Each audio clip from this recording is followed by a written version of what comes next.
On this episode of Industry Relations, Rob and I discuss NAR's response to the Sitzer lawsuit. Abandon ship or grab a bucket? Join us. This is Industry Relations, a podcast that's at the intersection of real estate and technology from an insider's perspective, with Rob Hahn and Greg Robertson. Hello, everyone, and welcome to an episode of Industry Relations with Rob and Greg. This is your co-host, the Notorious Rob. And as always with me, the fabulous Greg Robertson. Woo! Dude. Hello, Rob. Hola. How are ya? Man, it was a crazy week last week, wasn't it, man? Just a little bit, yeah. I'm assuming you're in the same position I was, just getting hammered with emails, yes, and phone calls, and messages. Yes. Yes. Yeah. How many of those like expert network calls did you end up doing? Expert network calls, meaning what? You know, these like investors who work through like one of these expert network Oh things. yeah, I got maybe only one of those. I don't get a lot of those. It's just other not yet. other They don't understand. Vendors. Yeah. But now that Kathy Wood is following you, yeah, well, that's weird, isn't I it? think it's gonna change, man. Maybe ARC is looking at real estate. That would be who knows? Maybe. I mean, you know. Yeah. No, I think I did a dozen. It's insane. It's utterly crazy. And then you have all the responses and all the stuff. And, I think I've been writing like every day, publish something every day. And I'm telling people, I don't normally publish this often, guys. Like there's nothing to write about most weeks. But man, yeah, what's going on? God damn. I mean, it's just, we can pontificate, and I was famously, and I said this, predicting NAR would win this, but the other things are, we can pontificate a lot about what's going to happen and what does this mean and that mean, but I think there's kind of a mental block in your head where until it happens, you haven't opened up everything in your head. You're a lot better at that than I am. It's like, I closed some things off, but when it actually happens, it's like, oh, fuck, man, we're screwed in this, in a couple capacities here. Yeah. And it wasn't, it's almost like, what it feels like to me? It's like software. It's like, I can see the Figma mock-ups, I can see the renderings, and I can show me whatever, but until I'm starting to play with it on my phone or on my computer, until I get the flow of it, I don't really get it. Right. And I think to me, that's what it was when it's finally, there was a verdict put out and this is what the new world is. Then it goes crazy. And then the other thing that I think, what I was really kind of in my analysis of stuff, it's like I was really mostly focusing on, okay, how is this going to impact the agent, the broker, and really this case is about compensation, but it's not about compensation per se. It's, sorry, pardon the pun there, it's not really about compensation per se. It's more about the forced compensation, the mandatory compensation. That's what this thing was about, right? So that's a little bit made me kind of think of it from another angle, in a sense, right? And then and I'm sure I got, I was talking to a lot of people and heard some behind the scenes stuff. I'm sure you had too. And what a remarkable week. I mean, just what a remarkable week. Yeah, it's the week when the entire real estate industry changed, right? And we're not gonna see it fully impact, right? Until probably a few months, maybe a couple of years down the road. But like when we look back, we'll be like, oh yeah, it was, we should probably have it like October 13th or whenever the case, the verdict was announced, right? Yeah, the year anniversary. Yeah, it's like it's not a day that shall live 1 in year infamy later, because we don't remember it already, but it's a day that will live on in infamy in the real estate industry, because it is the date when everything is, well, everyone will look back and go, oh yeah, that verdict in Sitzer, that's when everything changed. Or that was the beginning of everything. So yeah, I don't know. So like, what's like the best kind of reaction you've heard? Again, obviously, you and I did an emergency reaction video. I think it was well received by the community, which is really it's really nice. Appreciate you guys giving us your attention. So now that we've had another week to think about it, like additional info, all this new stuff came out. I'll tell you kind of what I was hearing, and I'm not going to drop any names here, but sure, it's just the overall vibe and everything else. It's like we'd been hearing a lot that NAR had been talking to a lot of the MLSs and saying, basically, we got this. Mm-hmm. We understand your concerns, but there's no reason to be concerned. Pat you on the head, pat you on the butt, Mr. MLS or Mrs. MLS exec, and move on, right? And how, there was no need to look here, no need to concern, no need for your concern. We've got this.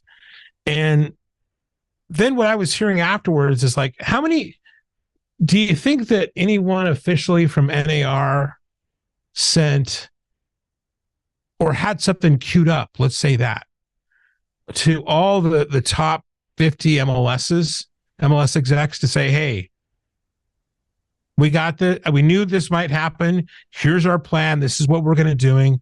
No. From what I'm hearing, NAR did not have any real plan of them losing. They just thought they had this and there was no way they're going to lose.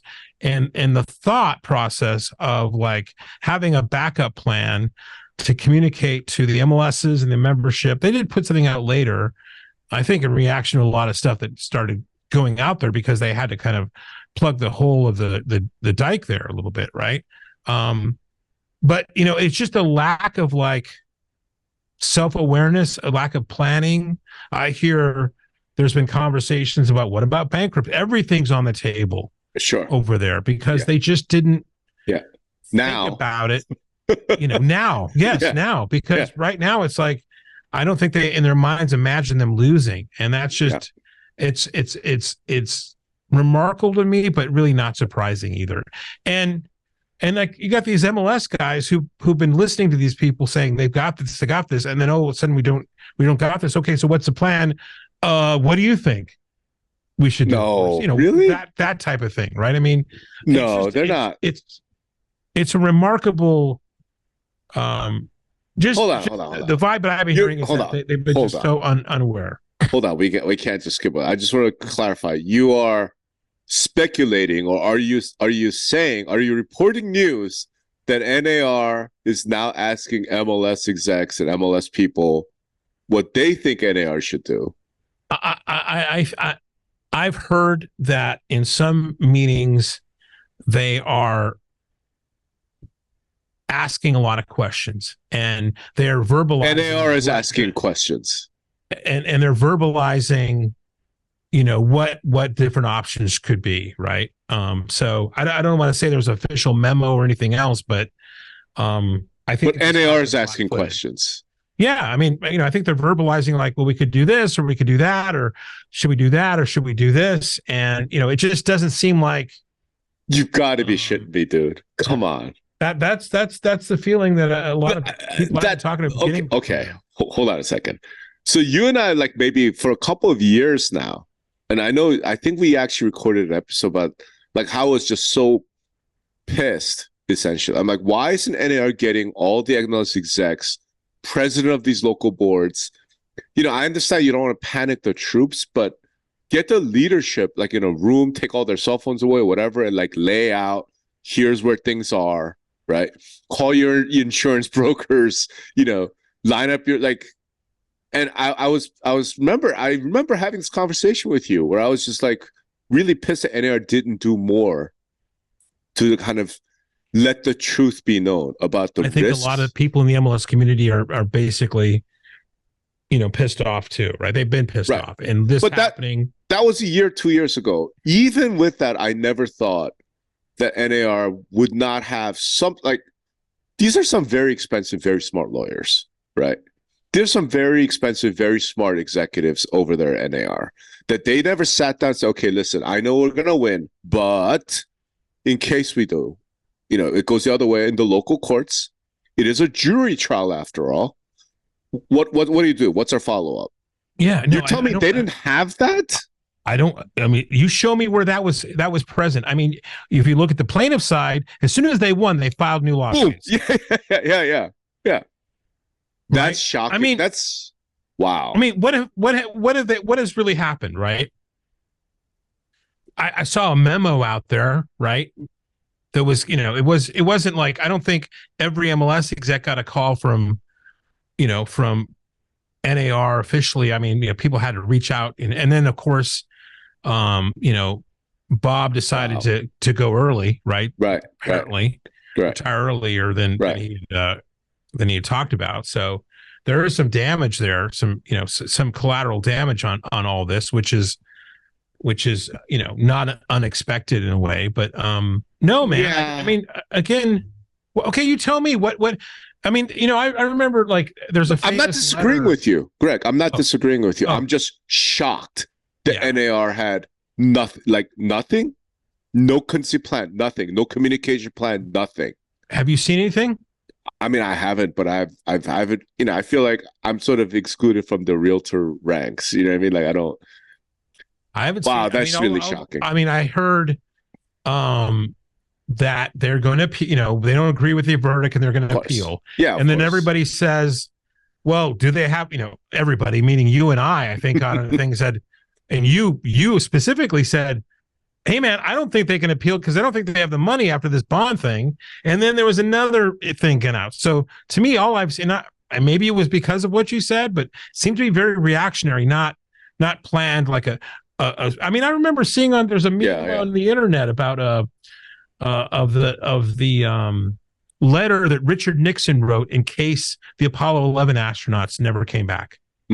Right. And you could read the letter that, he was going to say to the nation if they ended up blowing up there. I mean, there's, you have to have these things set up ahead of time to still drive your narrative and everything else. But I just didn't, I didn't get that vibe at all. Wow. No, I believe you. So like I said, I'm not arguing. I'm just saying that's really shocking. Right. And at this point now, I think as a result of that, I'm starting to come to a conclusion. Right. So I'm going to go speak at some events in the next, like later this week, but I think I'm ready now to call it, man. I think everybody's going to abandon NAR now. I was on a conversation and people were doubting there would be a NAR annual conference next year. I don't see how there won't. I mean, I don't know how they could be. So like they're going to have a conference next week, right? I mean, as we're recording this. Yep. Right. With a new interim CEO, by the way. Yeah. Talk about a rough spot to step into. Like maybe she's rethinking this, like, hey, I don't know if I want this gig right now. I mean, what? You're going to go, and that's, it is. I mean, this thing happened 2 weeks before the annual. It's going to be and you know what? It's a travesty, just not to be too selfish here for my community, right? I mean, you have this whole thing that we have a bad housing market, right? We have low inventory. We talked about this before. Yeah. All the macroeconomics that are happening right now, and then you add this on top of it. This is going to bring this whole industry to a standstill of decision making. And that's going to affect jobs. That's going to affect numbers. Of course it is. Everything else, right? Of course it is. But there's one very specific thing. So as soon as the verdict got published, and, obviously I was contacted private by a couple of people who were saying that in light of this verdict and with the Remax and Anywhere settlements, right? Like this person thought that the local MLS might be having real conversations about distancing themselves from NAR is the way I heard it put. It's like, I can't confirm anything, can't deny anything, but, I would say it's a matter of weeks. What you just said about NAR's failure of any sort of communication, any sort of, okay, look, and I was like, hey, we lost, right? At a minimum, we lost. It's very disappointing. We did not expect it. But, sometimes in lawsuits, these things happen. Here's what we're going to do. Here's our plan. We're going to file an appeal. We have this much funding and bonding, whatever we have lined up, letters of credit. In addition, here's what we need you to do. We need you to contact your whatever, members, get them to calm down. Nothing is done yet. Boom, boom, boom, boom, boom. At NAR annual, we will have a special meeting to discuss, next steps. We're going to have the whatever. You need a plan. You need something. Yes, we suffered a loss, but here now is going to be what we're going to do, right? The fact that you don't have that, you're like, well, what do you guys think we should do? Dude, that says to me, kind of following on what you're saying, okay, so if I'm an MLS exec and maybe it's responsible. In fact, I'm going to say it's irresponsible if you're an MLS CEO and you have not been following this lawsuit the last 3-4 years. Okay, you should have been following it. But you didn't, because NAR's like, we got this. Don't even worry about it. I don't think they didn't. I think it's just like, we're following along, and most of them were going, hey, I'm reading about this. This is a big problem, But what it's like, did you do any contingency planning? Did you? Yeah. Right. If you didn't, but I'm saying for those guys, fine. I'm willing to kind of understand a little bit, because NAR, who's never lost, like, oh, we got this. Don't even worry about it. It's like, yeah, but what about that? Hey, we're right on the facts, right on the law. So don't even worry about it, little MLS exec. I mean, right? Okay. Yeah. After this, dude, if I'm that MLS, like, we need to get the fuck away from these guys. So I think at this point, dude, I'm going to call it. I think everybody by the end of next year abandons NAR. Yeah. I mean, again, I don't, you make these kind of bold predictions. Of course. I don't think that. Notice how I'm not making it a steak dinner bet, because I am tired of buying you steak dinners. But tell me, why that wouldn't happen. I don't think it's going to be the same. I'll say that. I don't know what it's going to look like, but I don't think it's going to be the same. Okay, fine. How about this? Let's actually drill down on one aspect of this. Okay. How many local realtor associations abandon the 3-year agreement next year? Yeah, again, I think that there's out of 1,200. Give me a number, over under. 0. Okay, I'm gonna say 500. Okay, so there's 522 MLSs. I don't. How many is 1,200 associations? 1,200 associations. Yeah, 1,200. Okay, fine. So, I mean, that's a. I'll be more. 250 locals, I think, break the 3-way agreement and no longer affiliate with NAR. I just don't. I mean, there's so many things that are intertwined in there. Forms, the Department of Real Estate in each thing. MLS. Yeah, but those associations obviously would own their MLS. Right. Yeah, I just think everything is so complicated. Is it that? So that's what I'm saying. Let's walk through that, right? Let's say Austin Board of Realtors tomorrow says we are no longer the Austin Board of Realtors, right? We own the MLS. We can't believe NAR fucked up this badly. We can't believe, and Emily might be like, wow, I was a fool for trusting them. We need to get away. We are now the Austin Board of Real Estate Professionals. Okay, what happens then? Yeah, I think that there's things that we don't know, where bylaws and all this other junk that we have no clue about. That's all part of the freaking palace intrigue of all those things. Sure. They're so intertwined that it would be tough to unwind those things. But bylaws, and whatever. Okay. But assuming there's no bylaw that makes it impossible, I'm saying, practically speaking, if Austin did that, right? What happens? What changes? Okay, so can NAR stop them? Possibly. How? Maybe there's some. I mean, you're an expert in this space, so am I. Like, I'm not aware of a way that NAR could stop them. We could say you can no longer use the realtor name. Yeah, that's a big thing, right? I mean, I think so. I mean, it's you like, think? You think there's more than 5 agents in Austin who've joined the Austin Board of Realtors so they could say, I'm a realtor and carry the realtor that's a badge? That's true. But I mean, to me, and let's walk back a bit.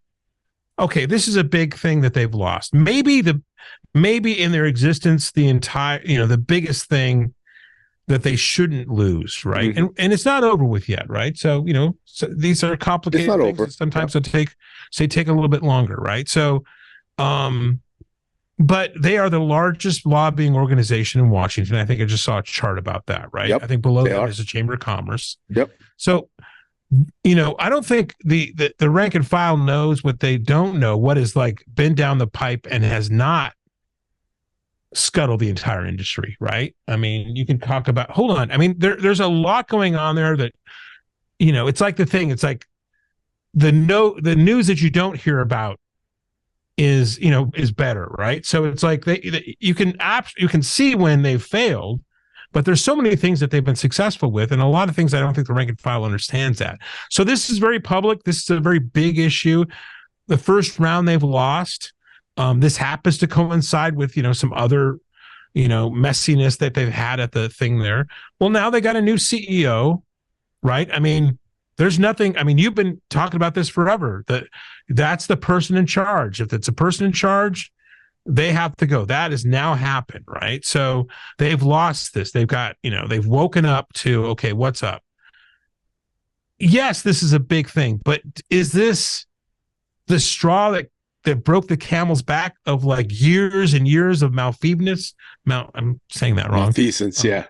Yeah, of incompetence and everything else. I don't think so. I mean, like I always say this to you. Last year, more people used a realtor than ever before.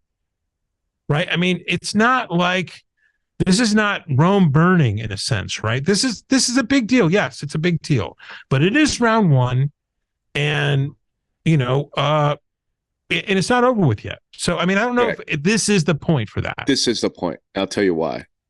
Because you just now, in the last 2 minutes, have done a better job of laying out what NAR's defense, what their options are, than NAR has. Right. In other words, like my point. Then they're in trouble. That's my point, dude. My point is, before you told me what you told me, I was just here like, that's it. Everyone's gone. After you told me, I'm like, wait a minute. In other words, if NAR come out and said, listen, we lost this fight, but we're the largest lobbying organization in the country. Here's our plan.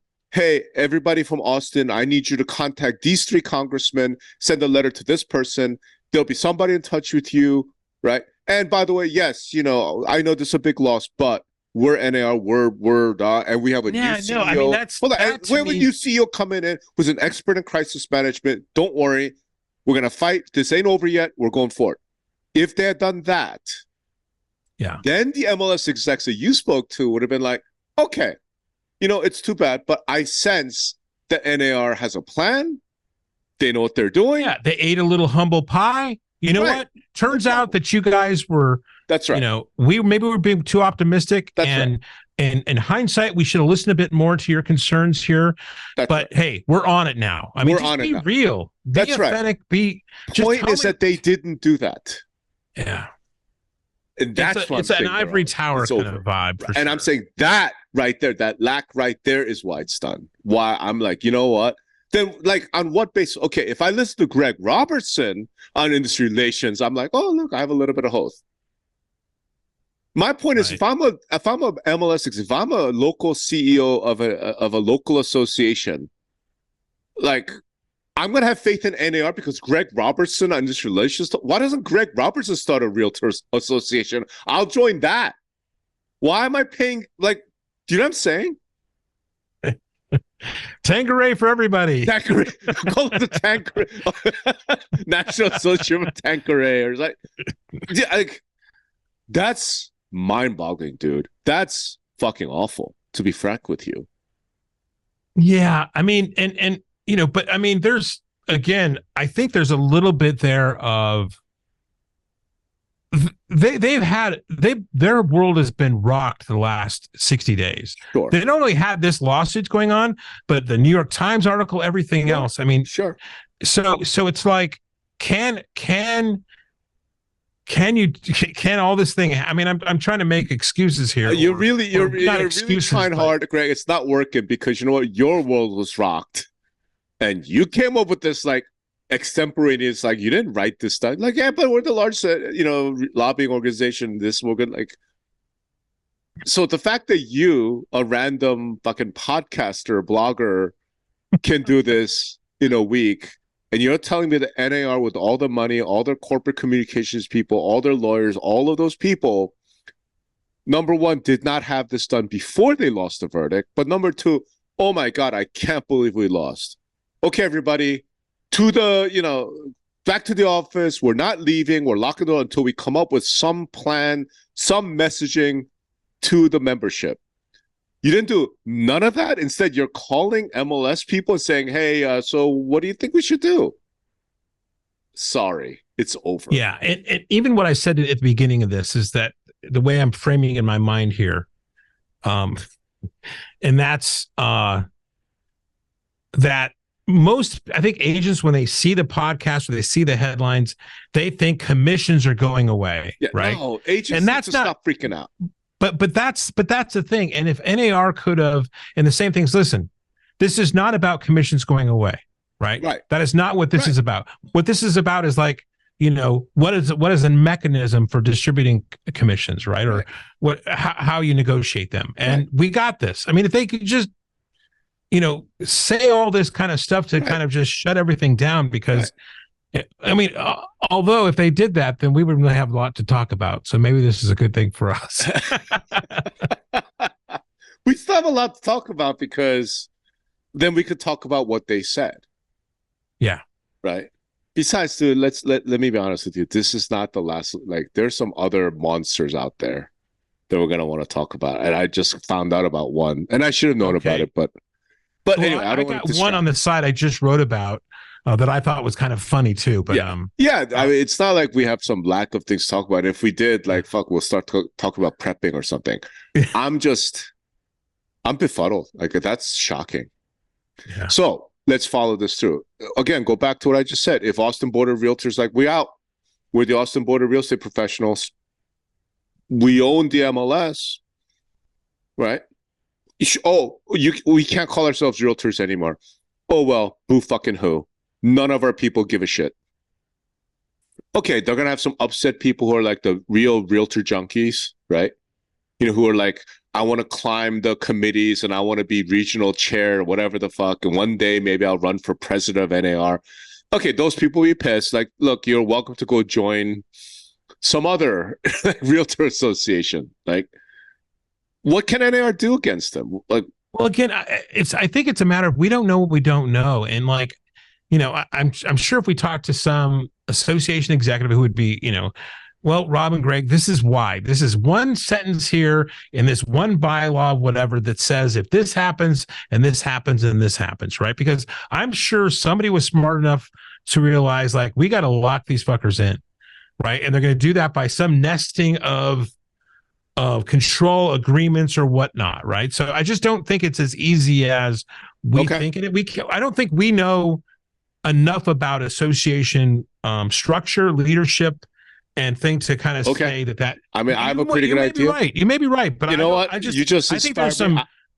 I'm gonna go read the NAR Constitution tonight when I'm done with this show. I'm gonna go read the provisions of the NAR Constitution on how associations can join, and that's fine. I'm now real fucking curious because I actually thought that brokers would follow suit with Remax and Anywhere, right? Like, because we didn't talk about Gibson at all, at all, right? Right. Because it wasn't like a huge thing. I mean, we kind of touched about it. Well, isn't it all going to be now they're going to focus on Gibson or bring everything into Gibson? Is that what I read? Maybe, but the problem is, I mean, that's what Inman's saying, except that Merle lawyers have invested enormous amounts of money into that lawsuit. Right. But the money, to me, it doesn't matter. I mean, you did a great job on your post about talking about, the appeals process and what happens next and everything else. And you broke down, you did the research and found out what these goddamn people, what money these corporations have. Right. And I think if you add up NAR and everything else, because you can't just drain them, but if you drained them, it was like what? 600 million? 650 million. I mean, so who cares if you say it's $1 trillion? No, that's not what I meant. Or $200 million. I mean, no, that's not what I meant. $1 billion. It doesn't matter. It doesn't matter. What I meant is that the Merle lawyers have spent a lot of time and energy and money into that lawsuit. So it's not like they're just going to say, okay, well, Gibson's here now, so we out. Like, that's not what's going to happen, right? They're going to be like, no, fine, file Gibson if you want, but we're still going to get our share. Like, we need to make money on our investment. Share what? I mean, yeah. So there's going to be a negotiation between those lawyers, as there was with Remax and Realtor and Anywhere, and they'll talk about it. You know what? Right? Just a little aside here before we go on. How smart was it that, was it Kitchener? What's his name? Kettering? Ketchmark, the attorney lawyer on the plaintiff side. Ketchmark, the St. Louis attorney. That, you know, this isn't about realtors. When did I say realtors? Mm-hmm. He really was he made it a point not to say that realtors were bad. Yeah. It's these corporations were the bad guys. Yeah. And thinking about that, I mean, you know, I think I talked about before, like 1000 Watt did a study about like how people perception of realtors. And it's because there's so many of them, like there's only like 1 degree or 2 degrees of separation of people that know a realtor that's in their circle that they have a good opinion of. Right. He was very clear about that. Very smart. Yeah. I mean, just thinking back to that, just as it all ends, what a smart thing to kind of do. Sorry, I got chopped. All right. So anyway, so there are a couple. So let's go through this because we have a couple other pretty big things we got to talk about. One is I figured that all those brokers who were sued in Gibson would all settle, right? Because if you're a Compass, if you're EXP, I'm kind of, you have to be a fucking moron to say, yeah, let's go defend this lawsuit and litigate it after NAR and Keller Williams and BHHS got their ass kicked. Because I'm sorry, when a jury comes back in 2.5 hours against you, that's an ass kicking. Yeah, it's an ass kicking for sure. Don't save your money. Don't spend $40 million on lawyers, right? Just, hey, how much you want? Right? It's how much you want. I figured they're all going to settle. Issue is the settlement would then all contain that you're no longer going to require a realtor clause. Right. Yeah, okay? You don't have to be a member of NAR. Right. I'm like, that's a pretty big damage. But I thought, yeah, but still the NAR has the MLSs, it still has forms, it still has a bunch of stuff, right? Greg, I'm saying after what you just told me, unless something changes between now and end of annual, so if the new CEO, Nikia, right, if she comes on stage and just dazzles everybody, right, and says all the rights, it's like, look, I'm a crisis specialist, don't worry, we got this, and calms everybody the fuck down and lays out some real detailed plan of like, here's how we're going to go about this, here's how everything's gonna be fine, right? Just stand still. Unless she's able to do some shit like that, I think we start to see locals and MLSs break away from NAR like over the next 2 to 3 months. Didn't they say she was an interim CEO? She's an interim, but so she's still the CEO, so she still had to. No, but I mean, that doesn't have that's not somebody that you're going to put a lot of faith into because she's got that title ahead of her. This is not right. If she was like, they said, this is our CEO, right, that's a person that can come here and say, we're going to do this. It's like, well, by saying she's interim, it's like, well, this is somebody in the meantime that, that can do this. Sure. While we search for the permanent CEO. Yeah, I don't, but so I don't know if that's going to, that okay, well, that makes it even worse. I'm saying, okay, now the interim, who's essentially the substitute teacher, is going to have to come in and convince all these people to stick with NAR. Okay, well, on that basis, it's even worse. I'm saying I think in the next 2 to 3 months, before the end of the year, I bet you we start to see a whole lot of MLSs and a whole lot of locals start going, we need to get away from NAR. And NAR is to blame. They're the one who caused this for us fuck those guys. I bet you we start seeing that. And here's the second thing I'll say. I bet you that NAR did not have that on their bingo card. Yeah. Right. Well, no, if they weren't planning that they were going to lose, they definitely didn't have this on their bingo card. But like, and dude, I could actually think of maybe a half a dozen local realtor associations I could see sending a notice to NAR in the next 6 months saying, we are terminating our agreement, we're out. I could think of like a half a dozen off the top of my head who I think would do that. I shouldn't name them because, well, there's no reason to. I think they would love to. Some of them would. I've heard the same, but I bet those boards are having meetings right now. I don't think it's, again, I think we don't know what we don't know, and I don't think it's that easy for them to do that, right?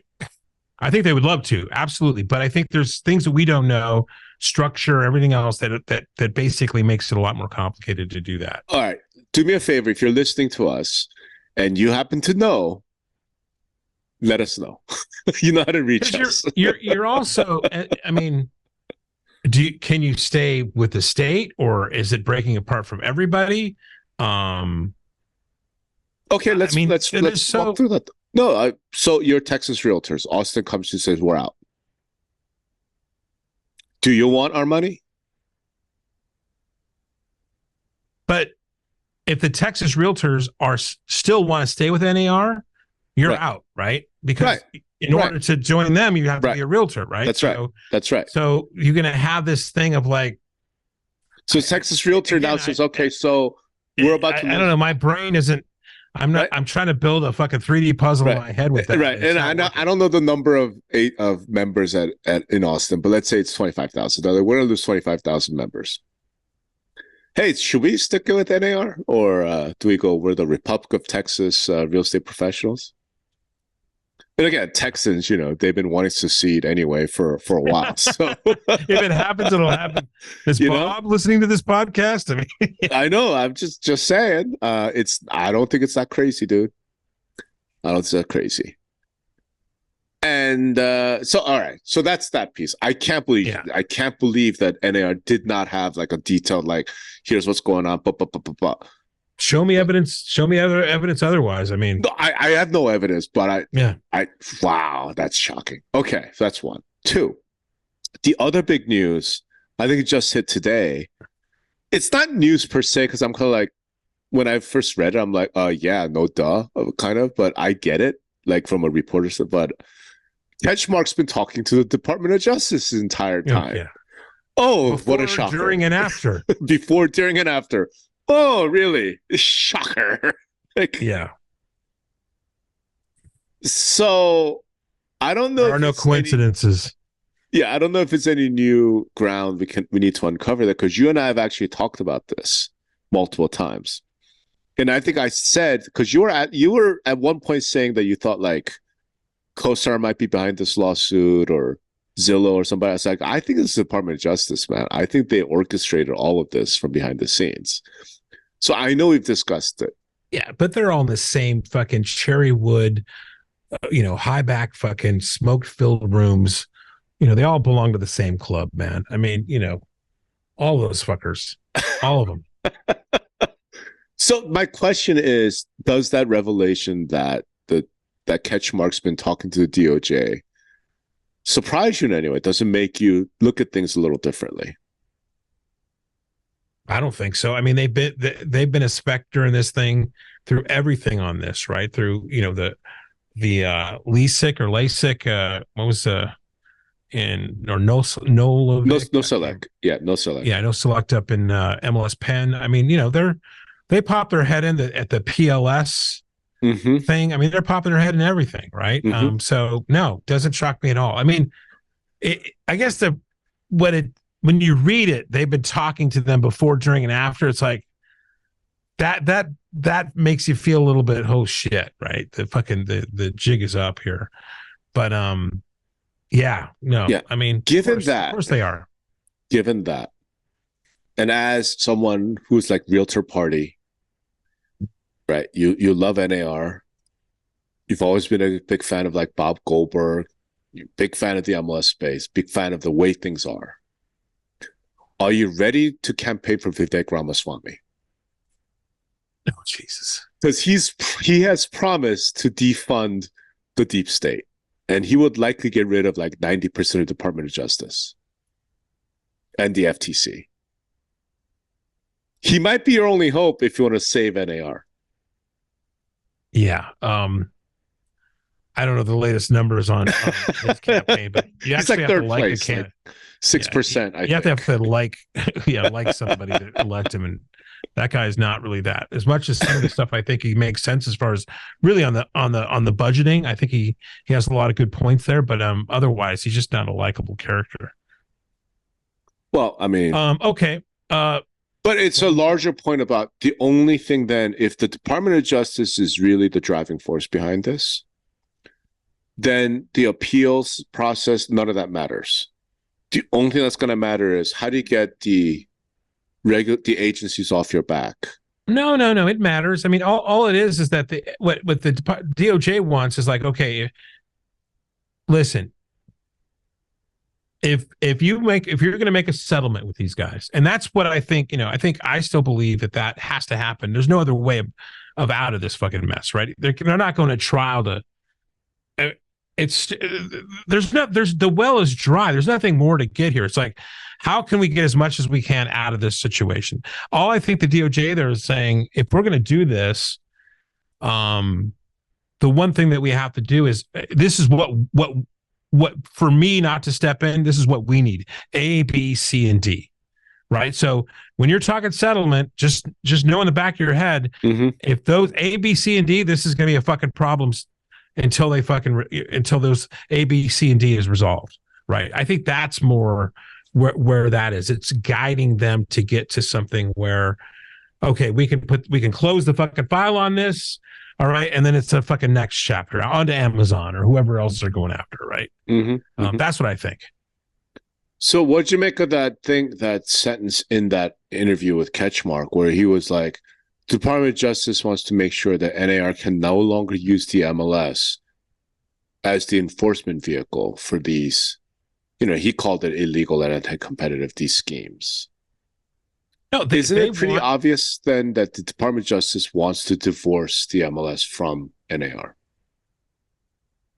No, I think what's to me what it is that they want to make sure that there isn't even a offer of compensation. There's no field on the MLS. There's nothing to do that. Whether I don't think you have to divorce from NAR to do that. It's just you say, and NAR basically has already done that. I mean, offer of compensation could be an offer is zero, right? That fucking famous line, right? So I don't think that needs a divorce. It's just if whether or not they're associated with NAR or not, if the rule isn't there, I think that satisfies them. I don't think so, because the rule isn't there in MLS PIN and they objected. Yeah, but I thought there was more than that they objected to. We don't know, because that was one of the frustrations with the lawyer. Yeah. So like, he's like, literally, he files a court filing. He's like, Department of Justice, if they would just tell us what is that they're looking for, we could maybe talk to them. I sat on that session, and apparently they're supposed to let them know, but it's always going to be oblique, I guess, is that's the way they operate. Right. They don't want to tip their hand too much. Yeah. Right. So I don't think it's going to be that, man. I think the Department of Justice wants to kill NAR. That's actually what I believe. Yeah, I don't know. I mean, that's a big fish right there. Sure. That's a lot. That's a lot of money going into congressmen's pockets, right? So I don't think they don't want to stop that fucking money train going. I don't think the career lawyers at DOJ care. I think congressmen and senators care. Yeah, well, I mean, those, if they would get their shit together. Sure. Well, what about? Did you read my conspiracy theory? Which one was it? Which one? I think you told me about RPR. Okay, so I didn't really understand that reference. I saw the post, like you said, Marty Frame's laughing somewhere. Okay, what's your take on that? What's your thinking there?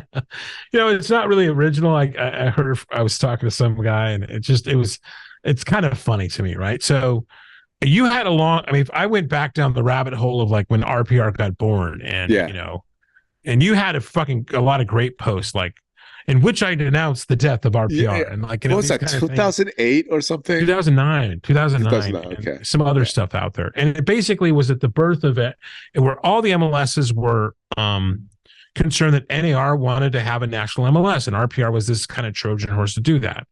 And they had to put in place this rule that says, you know what, we're not going to offer, cooperation and compensation as part of RPR. So therefore, we could never be a fucking MLS. And now what happens? That's right. Rob, there is no coincidences. That's right. In the whole fucking grand scheme of the thing.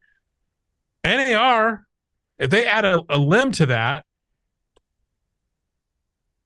and we're all arguing what is an MLS nowadays, right? What there's, I used to have a clear idea in my head what an MLS was, an MLS organization. Mm-hmm.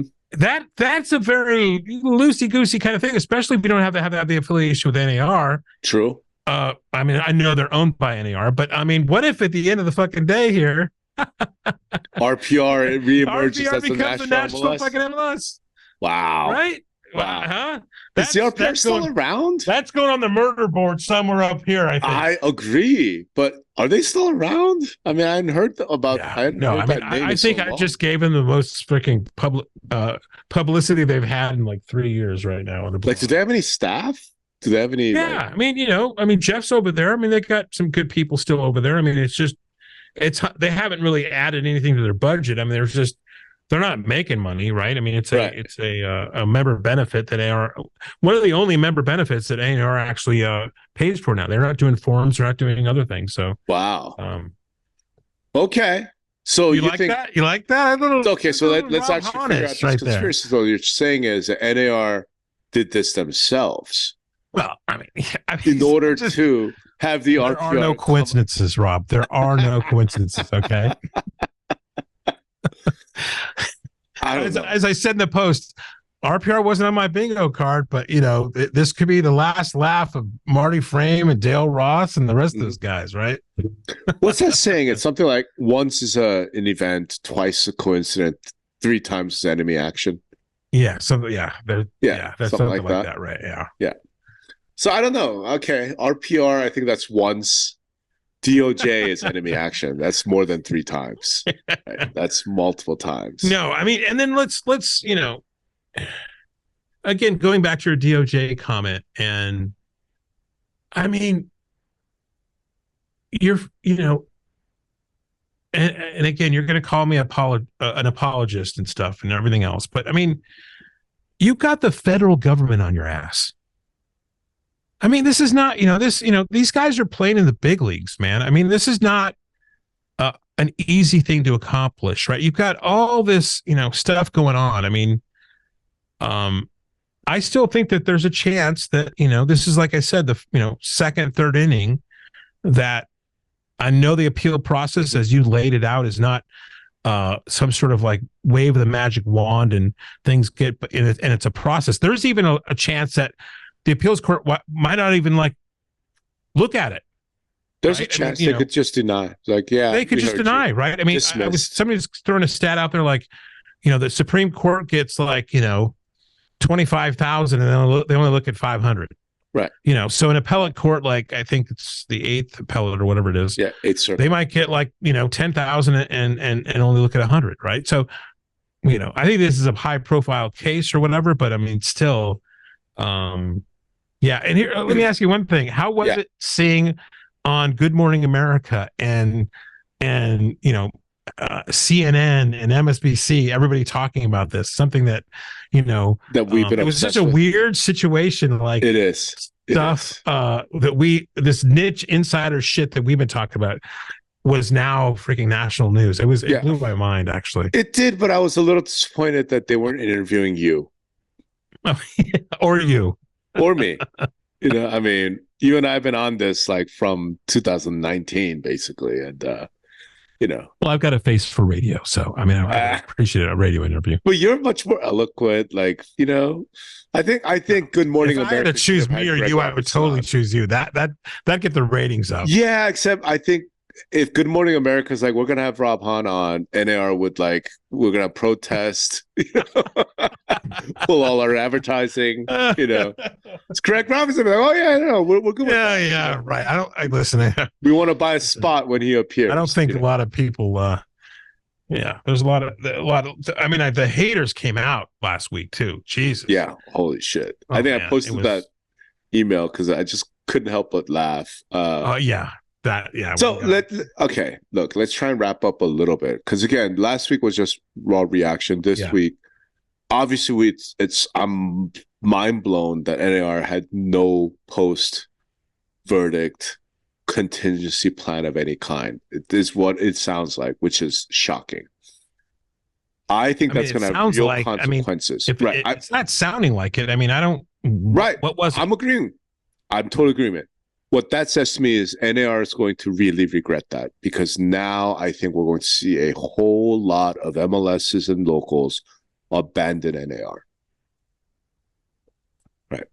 Because they'll be like, we can't trust these guys. They don't know what the fuck they're doing. We're out. I think we see them abandon. The brokers were already going to abandon anyway because of the settlements. So this is adding up to be really, really bad news for NAR. They have a show next week. So by the time this gets published, hopefully we can get it published like tomorrow in prep for NAR annual. Yeah. But man, if you're attending that event, I'm real curious like what sort of the mood of the hall is going to be, right? What some of the conversations are, and see if some of the locals are coming up to you, Greg, and be like, yeah, we're talking about abandoning NAR now. Yeah, what you've given me inspiration to do is just talk to some association people I know and just like, hey, is this even possible? And I think, I think I'll get a clear understanding of why it's not or why it is. Right. I just have not had those conversations. I will bet you money that unless you talk to an association lawyer, they're probably not going to really know because they've never once thought about it. I believe you in that. I think that may have been the case a year ago, but I think in these past 4 months, I think that there are more people that have actually had those conversations and would know. All right, that's a good point. Yeah. That's a good point. So that's one. The part that Department of Justice is behind this is like not really that shocking to us, but it is a thing. But I think in wrap up, because of the haters thing, I want to reiterate this again. I just don't understand why agents are freaking out everywhere. I just don't. If you're listening to this and you're just an agent, fucking relax. Just go make some phone calls, do some deals. This is not, there's no need for you to freak out and start writing, Facebook posts and whatever else. It's like, oh my God, my compensation is in danger. It probably is. We don't know. Like, just wait until we at least get an injunction. In the meantime, go about your day, do your business, take care of clients, and that's all you need to do. If you're a broker or an MLS exec or a local association leader, then freak out a little bit more. Right. Y'all have not been freaking out enough that Greg and I know because we've gone and spoken to a bunch of y'all the last 2 years. And y'all were like, oh, NAR's got this. Don't even push Shaw. Okay, well, now that they don't got nothing, it's time for you to freak out a little bit more. Let the agents relax. You go freak out a little bit more. Yeah. I think that's how we should wrap, my friend. That's how we should wrap. All right. Well, eventful week. Happy to talk to you as always. I was trying to get to see if you and Sonny would come down for. I'm hosting a pre-party on Monday, it's a short drive for you, man. Come on down. Well, we're gonna have that conversation. I think it'll be fun. Okay. So, all right. Thanks, everybody. Everyone, have a great week. Listen, content is everything. Two Brothers Creative makes it look easy. Right now, business owners really only have two options. The first option is hire a big firm. Now, this big firm's going to come in, make you think that they invented all the algorithms, and start charging you thousands of dollars every month. You don't want to do that. Second option is to do it yourself. Well, that means you got to learn SEO, SEM, copywriting, marketing techniques on the web. You should be really focusing on your own product. But now there's a third option. It's called Content in a Box. Give Two Brothers Creative 30 minutes a week and they'll handle everything. Plus, they'll show you how to bring it in-house later on. They'll rebuild your marketing foundation and give you tools and techniques and a new marketing playbook that'll actually produce real results and help you grow your business. Two Brothers Creative will give you the confidence and know-how to tell the SEOs and SEMs and all those other acronyms to get fucked. You're in control now. Get started today at thecontentbox.com.